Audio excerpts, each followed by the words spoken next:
Estamos aqui reunidos, prontos para aprender, explorar o conhecimento, crescer e surpreender. No canal 7 de Teologia, vamos mergulhar nas águas profundas do saber, sem medo de naufragar. Descobrir os mistérios, desvendar a verdade. Juntos nessa jornada, rumo à evolução. 7 de Teologia, nosso coração em devoção. A paz, meus irmãos, chegamos ao final do nosso trimestre, lição de número 13, desta lição especial sobre santidade. Espero com que essa lição tenha edificado muito a sua vida, que tenha feito com que no aprendizado você possa ter crescido, no desejar e viver mais e mais em santidade. Hoje, lição de número 13, a santidade no aspecto da esperança da glorificação. A cereja do bolo da santidade. Para o que, pastor, por que buscar santidade? Por que se esforçar com santidade? Primeiro, porque sem santidade ninguém verá a Deus. E para vermos este Deus como ele é, nós vamos passar por um processo de santificação. Olha o que nos diz primeira Epístola de João, capítulo 3, versículo 2. Amados, agora somos filhos de Deus e ainda não é manifestado o que havemos de ser. Mas sabemos que, quando ele se manifestar, seremos semelhantes a ele, porque assim como é, o veremos. Aleluia, glória a Deus. Que processo maravilhoso, pastor Sérgio, que esperança gloriosa nós temos nas nossas dificuldades, na nossa peleia, nos nossos grandes, nas nossas grandes dores por buscar a santificação, sabendo de que a eternidade é logo ali e estaremos com ele.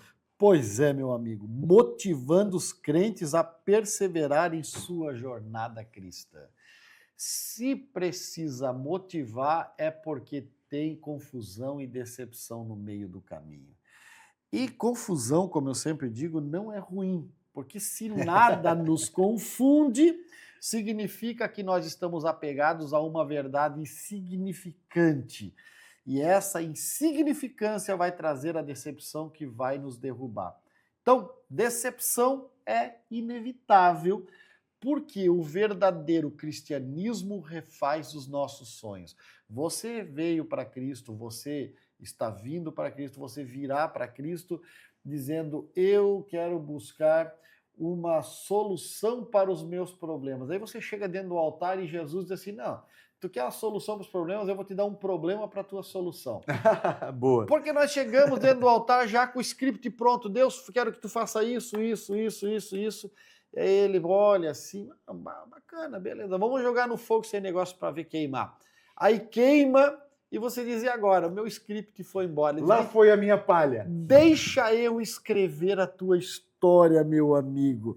Porque o cristianismo, ele até promete felicidade, mas não vai ser na rota que nós traçamos na nossa mente.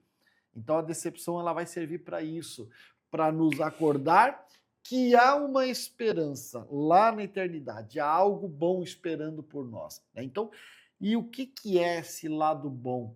É tudo que nós vivemos em termos de santificação no corpo aqui agora, com respeito à tecnologia, à família, à relação dos amigos, tudo isso vai acontecer, a culminância, o momento máximo, o clímax, é quando nós formos transformados em um corpo de glória e passaremos a estar com o nosso Cristo na eternidade.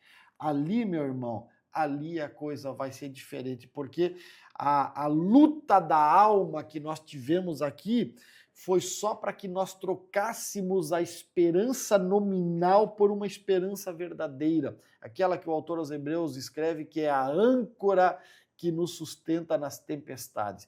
E a esperança verdadeira é aquela que o Paulo, estando já com a cabeça quase no picadeiro, diz: já agora a coroa da justiça me está reservada. Não era coroa, era um machado do beirinho lá que estava lá pronto, lá do camarada que ia executá-lo. Mas a esperança dele estava lá, lá na frente, coroa da justiça. Quando João fala não se manifestou, eu gosto essa palavra, ela nos traz a ideia do tornar visível, do revelar aquilo que estava invisível, né? Então, veja que quando você está vivendo o dia de hoje, nessa turbulência da carne, do pecado, da dor, da lágrima, mas os nossos olhos, apesar de nós estarmos nessa carne, do pecado, dor, lágrima, do sangue e tal, isso, aquilo, mas nós estamos descortinando, nós estamos vendo o invisível. É verdade. Ainda não se manifestou. Pô, tu colocasse muito bem agora de que estava lá Paulo dizendo, ele não estava pensando no machado do seu carrasco, mas ele estava pensando na coroa. Conseguir, pastor Sérgio, conseguir aliar ou fazer caminhar junto, mas com a graça de Deus me mantendo viva essa esperança, como que eu posso fazer isso? O senhor colocou algumas lições atrás, a questão do corpo com câncer, a questão do corpo com amputado, isso, aquilo. Ok. Como que eu posso, então, hoje, com o câncer, com a enfermidade, com a dor, mas mantendo esses olhos fixos, como que eu posso, na prática, me fala aí, na prática, sim, passo 1, passo 2 e passo 3. Vou dar uma de coach agora. Como que eu posso, na prática, eu hoje sentindo essa dor, a dor do desemprego, a dor da angústia, a dor da desilusão amorosa, a dor de um casamento que chegou ao fim, decepção familiar, a dor de uma decepção familiar, financeira, mas não perder de vista o invisível, aquilo que ainda não se manifestou. Olha, vamos voltar ali no Paulo. Paulo está na expectativa. Na expectativa, a realidade de Paulo é que ele ia chegar no céu sem cabeça. Ele ia ser decapitado. Quem é decapitado fica sem cabeça. E aí vai chegar no céu, e como é que Paulo já pensa numa coroa? Porque a coroa bota na cabeça. Se ele ia chegar no céu sem cabeça, como é que ele pensa em coroa? É exatamente porque Paulo vivia a santificação dentro do possível da sua realidade, sabendo que se ele fizesse a lição de casa aqui e agora, tudo isso seria transformado pelo processo da glorificação, e na glorificação, aí sim, todo o processo de santidade chegaria ao clímax, ao ponto maior. É quando a perfeição, aquela que eu e você almejamos, chegaria. Paulo ia chegar sem a cabeça, mas no processo da glorificação, a cabeça vai voltar para o lugar. Você pode estar sem o movimento das pernas, mas na glorificação você vai caminhar porque a perfeição chegará. Você pode estar sendo destruído internamente pelo câncer, mas na glorificação, se você viver a santificação dentro da sua possibilidade hoje, na esperança da vida eterna, na glorificação, o câncer não terá poder sobre o seu corpo será perfeito. Compreende? Você pode ter sido enganado, traído, desiludido, mas na glorificação todas estas coisas ficarão para trás, porque ele enxugará nós todos os olhos, toda a lágrima dos olhos. Então, o momento atual, como o atleta que está na corrida, está lá na maratona e tal, o momento atual é o momento da prova. É o momento do câncer. É o momento em que a morte tem onde está a morte, o teu aguilhão, o teu poder. Então, é o momento em que o pecado ainda pode nos afligir. E a glorificação será o momento em que o pecado nunca mais poderá nos afligir. Seria o que diz o Apocalipse, o momento em que ele vai enxugar dos nossos olhos toda lágrima. Se você está assistindo isso aqui agora pelo meu canal, né, se você baixar aí os vídeos, você vai encontrar Antipas, o fiel. Dá uma olhadinha nesse vídeo aí, porque eu trato sobre a morte de Antipas, segundo a história. Ele foi colocado dentro do boi de bronze. O boi de bronze, meu irmão, É a mesma coisa que você sentar numa chapa, daquela que fogão a lenha lá, que a sua avó usava, Cozinhando, né? e ficar cozinhando aos pouquinhos ali. E em vez de Antipas gritar para sair o som lá, o som do mugido do boi, como era a lógica, a história diz que ele gritava dizendo: Jesus tem perdão para vocês, Jesus tem salvação para vocês. É o caso de outros líderes que foram queimados Na vivos fogueira. da fogueira. Meu Deus, 2 dias. E não era assim, botar fogo e queimar tudo de uma vez só. Era como o fogo de cepilho, ficava queimando por dias, os pés iam queimando devagarzinho, por dias queimando. E eles pregando. Nero que colocou fogo nos cristãos, Nos e cristãos. fez deles postes públicos, né? Então, de luz, de iluminação. Eu acho que uma morte assim dolorosa, terrível, chega um momento que você perde a lógica da coisa e você se sente no dever de falar uma impropério qualquer. Não, esses cristãos, eles davam exemplo para Mantiveram o nós. controle da alma, do espírito até o último fôlego. Então, o que eles sofreram de maneira concentrada, terrível, talvez você está sofrendo ao longo de uma vida inteira. Mas não te preocupa, siga o processo da santidade na sua vida. Porque sem a qual ninguém verá o Senhor, no fim virá a glorificação. Imagina que, às vezes, nós trabalhamos, acabamos de falar na lição passada sobre o trabalho, né? E às vezes a gente trabalha esperando o nosso salário no final, né? Os R$2.000, os R$3.000. Imagina que às vezes nós corremos uma corrida esperando ganhar a medalha, né? O atleta olímpico, o atleta e tal. O jogador de futebol que quer levantar a taça e tal. Imagina para o cristão quando você entende pelo evangelho e pelo evangelho revelado na tua alma, de que a tua prova agora é para ser revelado como Cristo. Você terá a natureza desse Cristo. Como Cristo é, quando ele se manifestar, ele é o teu troféu. Seremos semelhantes a ele. Rapaz, não precisa perguntar nada. Pelo que então que eu vou trocar isso? O que seria capaz de fazer com que, Paulo vai dizer, né?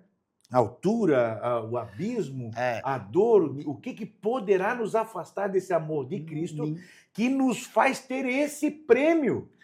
Ninguém que milita não milita se não for honestamente. Aí eu me lembro da minha história lá, eu com 10 anos de idade, com 14 anos de idade, eu nunca tinha ganhado nenhuma medalha, porque meu sonho era ganhar uma medalha para o meu pai se sentir assim feliz comigo, né?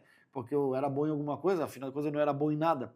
E aí eu fui num campeonato, jogos estudantis, e um amigo meu ganhou muitas medalhas, eu pedi para ele vendeu uma medalha daquela para mim. E eu pus aquela medalha no peito e saí mais contente. Peguei o ônibus, sentei no ônibus assim, todo empolado com aquela medalha no peito. E no meio do caminho comecei a pensar, mas o meu pai e os meus irmãos me conhecem, eles sabem que eu não sou bom em nada. Eles vão rir tanto dessa medalha no meu peito e eu vou passar uma vergonha. Eu arranquei aquela medalha, joguei, pegou lá na parede de uma casa onde o ônibus ia passando. E eu aprendi uma coisa, uma lição naquele dia. Se você não merecer o prêmio, não adianta você querer comprar por outro lado. Há um prêmio te esperando, é isso que a lição vai dizer. É o corpo glorificado, vida na glória com Deus, vitória final sobre o pecado. Há um prêmio esperando. Lute, milite de maneira legítima. É isso que a lição está dizendo, porque a glorificação é nos levar até o prêmio. O prêmio é Cristo, que você está dizendo aqui. E o prêmio é a vida com ele. O prêmio... Olha o que o texto diz. Não se manifestou que vai vencer. Sabemos que quando se manifestar, seremos semelhantes a ele. Então não vai precisar perguntar nada. Às vezes nós em bate-papo entre amigos, quando você chegar no céu, eu vou perguntar onde é que ficou o corpo de Moisés, eu vou perguntar por que a Eva foi dar ouvidos para uma serpente numa atividade mediúnica lá. Eu não vou perguntar nada, porque não vai precisar perguntar nada, meu irmão. Seremos semelhantes a ele, saberemos todas as coisas. Olha a glória que está no nosso porvir. O que poderá nos afastar disso? O que pode quebrar essa aliança no hoje? O câncer? O Paulo vai dizer, né? O que pode nos separar desse amor de Cristo? Meus irmãos, essa glorificação Por mais que a gente está estudando aqui, por mais que a gente tenha Apocalipse, por mais que a gente tenha a palavra, ela é impossível de ser compreendida pela nossa mente, tal a grandeza e o maravilhoso fato, o milagre do que Deus fará em nós. Esse corpo sendo transformado, revestido de uma nova natureza, nós assumindo essa semelhança com Cristo Jesus, nós vivendo essa natureza que nunca mais a dor, nunca mais a lágrima, nunca mais o pecado poderá nos tocar ou ter domínio sobre nós, a morte vencida. Que maravilhosa expectativa, que maravilhosa esperança para que nós possamos manter viva, para que nós possamos manter atuante e sempre constante a nossa fé em Cristo Jesus. Permita-me ler um trecho do livro de Kevin DeYoung, Brecha em Nossa Santidade, que eu acho fantástico. Ele escreve na página, logo aqui no começo das primeiras páginas: já que o novo mundo de Deus é livre de qualquer mancha ou sinal de pecado, é difícil imaginar como poderíamos nos regozijar no céu sem possuir santidade. Conforme Riley nos lembra, o céu é um lugar santo, o Senhor do céu é Deus santo, os anjos são criaturas santas, os habitantes do céu são santos que são santos. Santidade está presente em tudo no céu, e nada do que seja santo pode adentrar no céu. Mesmo que você pudesse entrar no céu sem possuir santidade, o que haveria de fazer? Que tipo de gozo você sentiria num lugar assim? Com que homem ou mulher santo de Deus você poderia se assentar para ter comunhão? Os prazeres dessas pessoas não seriam os seus prazeres. O caráter delas não seria o seu caráter. O que elas amam, você não ama. Se você desgosta de um Deus santo agora, por que você haveria de querer passar a eternidade com ele? Se a adoração não lhe fascina agora, o que lhe faz pensar que lhe fascinará em algum futuro celestial? Se a impiedade é o seu deleite aqui na terra, o que lhe agradará no céu onde tudo é limpo e puro? Você não seria feliz lá e se não for santo aqui? Ou, como disse Spurgeon, seria mais fácil um peixe viver numa árvore do que um ímpio no paraíso. Então, Kevin DeYoung dá para nós, no seu livro Brecha em Nossa Santidade, uma lição do que é viver em santidade, que foi a nossa lição ao longo dessas 13 semanas. Essa glorificação nossa, a gente vive entre essa tensão do já e o não agora. O doutor Spano fala sobre isso, a tensão da dinâmica do já agora ainda não, né? Isso, do já e o ainda não e tal. Nós vivemos essa tensão, mas é uma tensão maravilhosa, porque assim como eu posso viver para esperar a cura do meu problema, mas eu também posso viver para esperar esse dia em que seremos transformados, viver a glorificação do Cristo em nós, meus irmãos. Que coisa maravilhosa olhar para o Cristo e entender por aquilo que a Bíblia já nos revela, entender esse invisível sendo formado e nós vivendo nessa esperança e expectativa a cada dia sendo moldados. Então, o segredo está em viver uma vida como quem aguarda esse momento. O segredo está em entender e viver uma vida como quem entende que o que eu faço hoje vai ter um eco lá no meu futuro. Aleluia, o meu tempo de oração, o meu tempo de busca de Deus, o meu tempo de consagração, nada disso é em vão e não é para uma coroa corruptível, e não é por um salário, e não é por um elogio, um bater de palma de uma congregação ou de uma igreja. É esperando essa transformação quando seremos semelhantes, transformados e participaremos da natureza do Cristo na eternidade. Que gloriosa esperança! É Paulo escrevendo para Timóteo 2:11, fiel a essa palavra: se já morremos com ele, se você passou uma vida inteira morrendo com ele, também viveremos com ele. Se perseverarmos, também com ele reinaremos. Se o negarmos, ele, por sua vez, nos negará. Se formos infiéis, ele permanece fiel, pois de nenhuma maneira pode negar-se a si mesmo. Hoje olhamos pela fé mas daqui a pouquinho, aleluia, daqui a pouquinho olharemos face a face. Coisa maior, coisa melhor, a eternidade espera por nós. Pastor Sérgio, chegamos ao final de um trimestre, estudamos juntos a lição Santidade. E o que tem por vir aí, Pastor Sérgio? Não sei, eu vivo um dia de cada vez, meu amigo. Mas posso garantir uma coisa: se você, querido professor, querido aluno, se dedicar e se empenhar em, no mínimo, ler esta lição e aplicar em sua vida, você verá a diferença. Você verá. Eu dizia sempre aos meus alunos: tem um livro, se você ficar com uma frase ou duas de cada livro, depois de 24 livros, você vai ter 24 frases que vão mudar a sua vida. Se isso não lhe transformar, nada mais lhe transforma, tá bom? Professor, muito obrigado por essa caminhada, lhe agradeço a atenção, o seu empenho, agradeço muito o seu esforço, que Deus esteja abençoando cada aula, a sua vida ministerial, o seu dom de ministrar, o seu dom do ensino, de ser mestre. Cada lição dessa, professor, traga uma dinâmica, apresente de uma forma criativa, faça o seu aluno se envolver com a lição escrita e entender para a prática a lição que o Espírito Santo de Deus preparou para a vida de cada um de nós, de cada crente. Deus abençoe, muito obrigado e creio que em breve, sim, nós vamos estar juntos aí novamente. Um abraço. Forte abraço, continue confiando em Deus, porque Ele ainda é o maior, o melhor e o mais fiel companheiro.